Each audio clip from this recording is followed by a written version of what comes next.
Burger et frites, c'est le menu phare de ce pub genevois. Nous sommes dans le restaurant de la patinoire des Vernets. Ici, les clients, ce sont surtout les supporters de hockey. On fait environ 150 burgers par jour et jour de match entre 600 et 700, selon l'affluence, selon l'affiche du jour. Par semaine, il faut compter au moins 100 litres d'huile usagée. Et toute cette huile vaut de l'or pour les fabricants de biodiesel. Aujourd'hui, c'est justement jour de récupération. Les bidons d'huile sont stockés dans ce camion, puis acheminés à Étois, dans le canton de Vaud, pour le traitement. Depuis 2015, Léman Bioénergie est une des entreprises qui fabrique du biodiesel. L'avantage de ce carburant, c'est qu'il est très écologique, puisque son bilan carbone est nul. Mais il faut tout de même vérifier chaque bidon qui arrive. Voilà. Donc leurs brunâtres, elles sont limpides. L'odeur est bonne. Très bien. Des fois, il y a une odeur. Ça sent vraiment pas bon la rose. Donc ça veut dire qu'il y a de l'eau dedans et des bactéries. Et nous, on ne peut pas la traiter ici. Pendant 3 jours, les huiles vont être affinées et analysées avant d'être commercialisées. Une petite révolution? Pas vraiment. L'idée de transformer de l'huile en carburant ne date pas d'hier. En 1990 déjà, on a commencé à fabriquer du biodiesel avec de l'huile de colza. C'était en Turgovie. Écoutez bien, Patrick Fischer nous en parlait déjà au téléjournal. Le moteur diesel accepte le colza sans aucune transformation pour un rendement légèrement inférieur de 6%. L'obstacle, c'est le prix, 4 fois supérieur. 25 ans plus tard, les choses ont changé. Il n'y a plus de biodiesel de première génération qui était produit à partir d'huile alimentaire. Le principe qui règne aujourd'hui, c'est No Food for Fuel. En français, pas de carburant à partir de nourriture. La différence entre le première et deuxième génération, c'est que la première génération, vous utilisez le produit directement de la terre. Et là, c'est plus du tout d'actualité d'utiliser ces produits-là. Ils doivent avoir été utilisés dans un premier temps, par exemple pour la cuisine, l'huile. Et là, on récupère l'huile qui a déjà été utilisée pour d'autres activités. Grâce aux subventions, la consommation de biodiesel de deuxième génération a explosé. Elle est passée de 4 millions de litres par an en 2012 à 80 millions en 2016. Pour certaines entreprises, c'est l'avenir, comme pour la COP. Ici, 85% des camions sont équipés pour rouler au biodiesel. Une pompe spéciale a même été installée. La stratégie de l'entreprise de COP est d'être CO2 neutre d'ici 2023 et c'est purement un choix environnemental. La partie financière ne rentre pas en considération puisqu'en fait le coût est plus élevé en termes de biocarburant qu'en termes de diesel traditionnel. Pourquoi? Pour des questions purement en fait, d'entretien de véhicules, on doit augmenter notre fréquence d'entretien sur les véhicules qui fonctionnent au biodiesel par rapport au diesel traditionnel. Et selon la météo, il faut être flexible.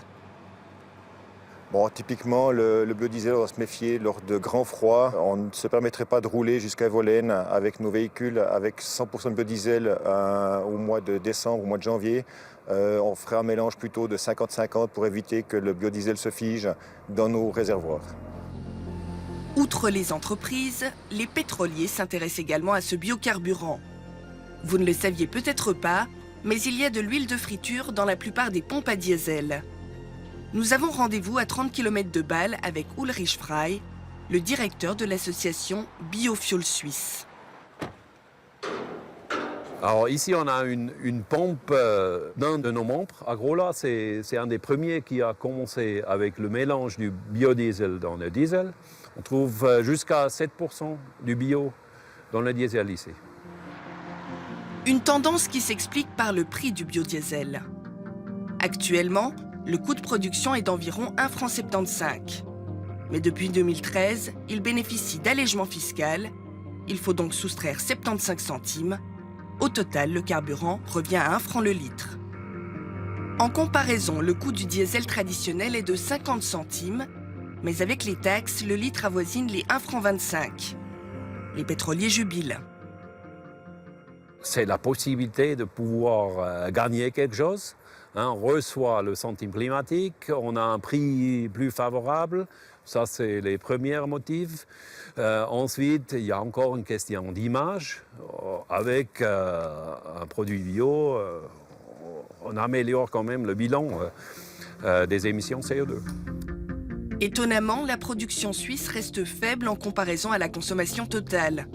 Elle ne représente que 10%. Mais pourquoi pas plus? C'est plutôt une question de disponibilité de l'huile usagée. Là-bas, on est limité. On ne mange pas suffisamment de pommes frites. Du coup, 90% du biodiesel que l'on retrouve à la pompe provient en grande majorité de nos voisins européens.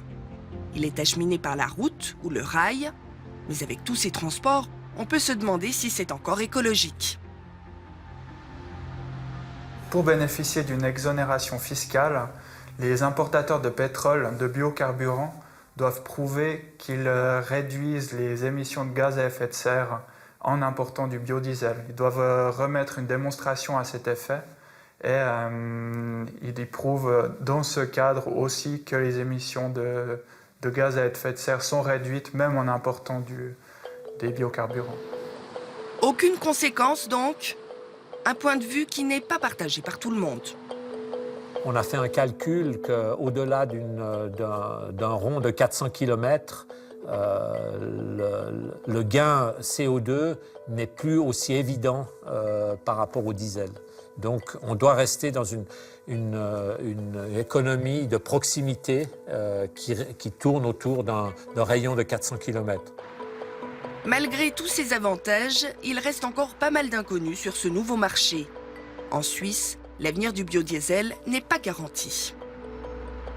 Aujourd'hui, on reçoit certaines subventions qui nous permettent d'être compétitifs. On ne sait pas si elle va durer, si ça va perdurer, etc. C'est l'idée du Conseil fédéral de laisser tomber cet allègement fiscal à partir de 2020. Et avec ça, ils veulent remplir la caisse de la Confédération d'1 milliard de plus. Mais on n'aura plus de bio s'il n'y en a pas d'allègement fiscal. Voilà, on va tuer ce moyen de compenser ces émissions CO2. À Berne, l'Office fédéral des transports confirme vouloir supprimer ces subventions, mais il précise que d'autres solutions sont à l'étude pour encourager les biocarburants.